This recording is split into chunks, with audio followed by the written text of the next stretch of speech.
देखिए बेटा, straight line का क्वेश्चन है। क्वेश्चन क्या कह रहा है? द क्वेश्चन इज सेइंग कि आपने एक मशीन खरीदी है 1 जनवरी 2016, कितने की? 4,50,000 की, और उस मशीन पे 50,000 रुपए आपने इंस्टॉलेशन दिया। कुल मिला के ये मशीन आपको 5 लाख रुपए की पड़ गई है, और ये मशीन 30 जून 2018 को 375 की बेच दी गई। बेटा, ये अभी तो एक छोटा क्वेश्चन है जिसमें एक ही मशीन खरीदी गई है और एक ही बेची गई है। जब एक से ज्यादा मशीनें होंगी तब आपके लिए कंफ्यूजन का कारण बढ़ सकता है। आप जब ये डेप्रीसिएशन का क्वेश्चन हो तो एक समरी बनाया करें बेटा। किसके नाम से? DPS। D date, P purchase, S sale. पहली डेट है 1/1/2016, कितने की मशीन खरीदी गई? मैं डायरेक्ट 5 लाख रुपए लिख रहा हूं। फिर 30/6/2018 आपने ये पहली मशीन जो है वो बेच दी है 3,75,000। डेप्रीसिएशन वो कह रहा है at the rate 10% per annum, और बुक्स आपकी 31 दिसंबर को बंद होती हैं। अगर 31 दिसंबर को बुक्स बंद होती हैं तो डेप्रीसिएशन 31 दिसंबर को लगा करेगी। जो लोग पहली बार सुन रहे हैं वो ध्यान से सुने।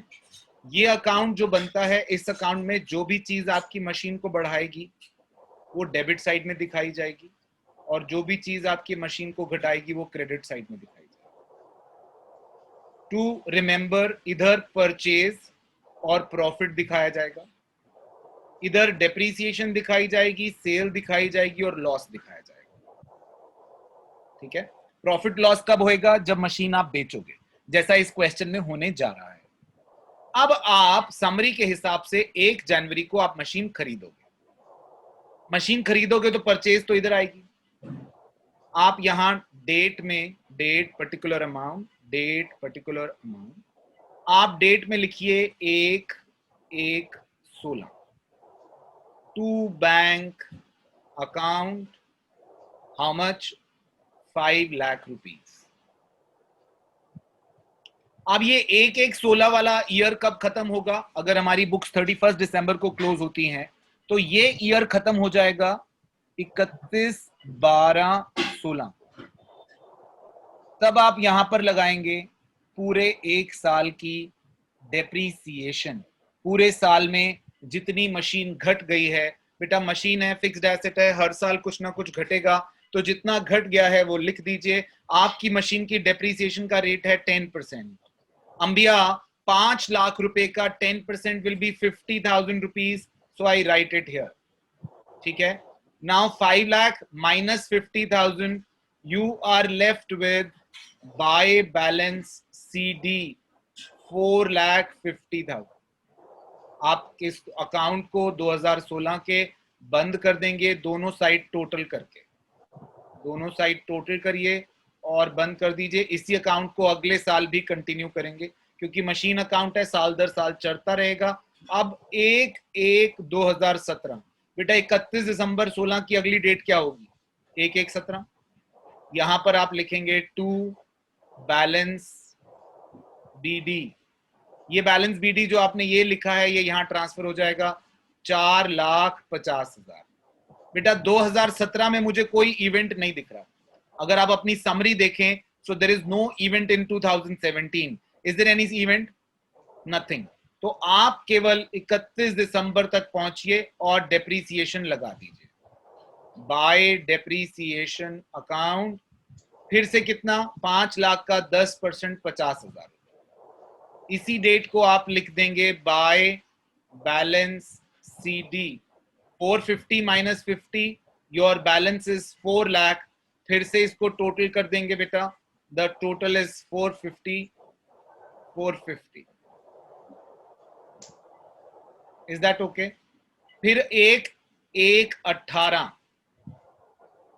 टू बैलेंस BD, कितना? 4 लाख रुपए। अब ये बेटा इस साल 30 जून को मशीन बिक जाएगी। 30 जून को मशीन बिक जाएगी। 1 जनवरी 2018 को मशीन 4 लाख की है और 30 जून तक मशीन बिक जाएगी। यानी कि इस साल मशीन आपके पास कितने टाइम के लिए रहेगी? Taruna, if I ask you, आपके पास इस साल कितने समय के लिए मशीन है?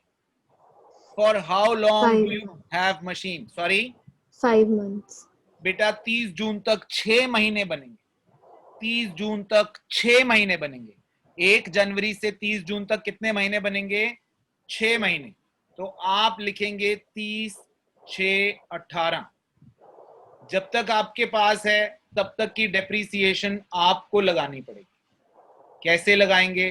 5 लाख 10%, आज तक तो यही करते आए, लेकिन अब साथ में 6 महीने और लगेगा, क्योंकि मशीन आपके पास 6 महीने के लिए है। क्यों बेटा? मशीन आपके पास कितने महीने के लिए है? 6 महीने के लिए। बेटा जब तक चंद्रा अपने पापा के घर रहेगी तब तक खर्चे पापा करेंगे, और जब ये अपने घर से चली जाएगी पति के घर, तो खर्चे कौन करेगा? खुद करेगी। हाँ ये भी ठीक है, इसका पति करेगा, है कि नहीं? अगर हो तो, मुझे पता नहीं करेगा वो खर्चे या खुद करेगी, मगर जो है यहाँ पर जितने टाइम के लिए मशीन आपके पास है उस टाइम की आप डेप्रीसिएशन चार्ज करेंगे। तो 6 महीने की 25,000। 25,000। थैंक्स फॉर एनलाइटिंग, अदरवाइज मैं कैलकुलेट कैसे करता तेरे बिना। एनीवेज, तो ये आपने 25,000 रुपए डेप्शन लगाई। अब आप सेल कर रहे हैं। बेटा सेल यहां आती है DSL, तो सेल यहां आती है, यहां लिखेंगे आप बाय बैंक सेल। कितने की बेची आपने? 375 की। आप 375 यहां लिख देंगे। बेटा जब खरीदा था तो टू बैंक, जब बेचा है तो बाय बैंक। क्या ये ठीक है? जब खरीदा था तो टू बैंक, बेचा है तो by bank.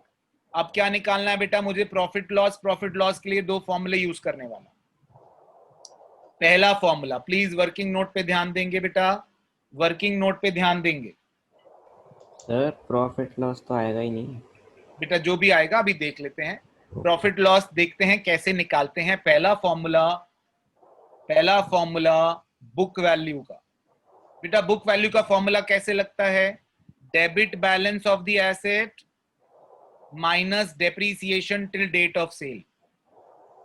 Debit balance of the asset यानी कि जिस साल बेच रहे हो उस साल का डेबिट बैलेंस 4 लाख रुपए।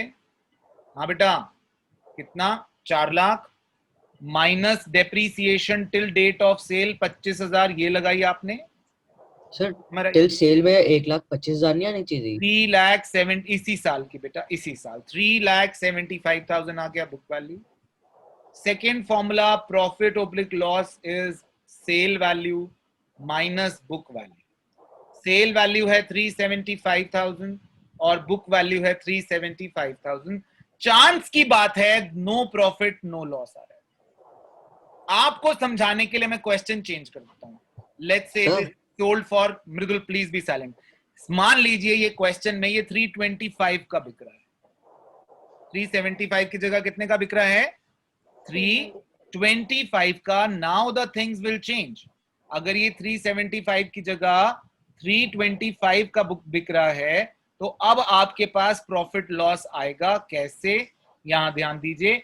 अब आपकी सेल है 325 माइनस बुक वैल्यू 375। बेटा आपके पास माइनस 50,000 आ रहा है। माइनस मीन्स होता है लॉस। तो वैसे भी अगर आप समझें कि कोई चीज जो 375 की आपको पड़ रही है अभी तक, आपके हिसाब से 375 की है, और अगर आप उसको 325 की बेच देंगे तो आपको लॉस ही होगा ना, 50,000 का। बेटा लॉस यहां लिखना है DSL, लॉस मशीन को घटाएगा। किसके नाम से लिखोगे बेटा? By profit and loss account. क्या नाम लिखेंगे बेटा? Loss on sale. कितना बचे? 50,000 रुपए। अब आपका ये 4 लाख इधर हो गया और 4 लाख इधर। आप बात समझे बेटा मेरी?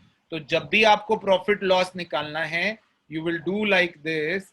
आप प्रॉफिट लॉस निकालने के लिए 2 फॉर्मूले लगाएंगे, उससे प्लस में आता है तो प्रॉफिट, माइनस में आता है तो लॉस।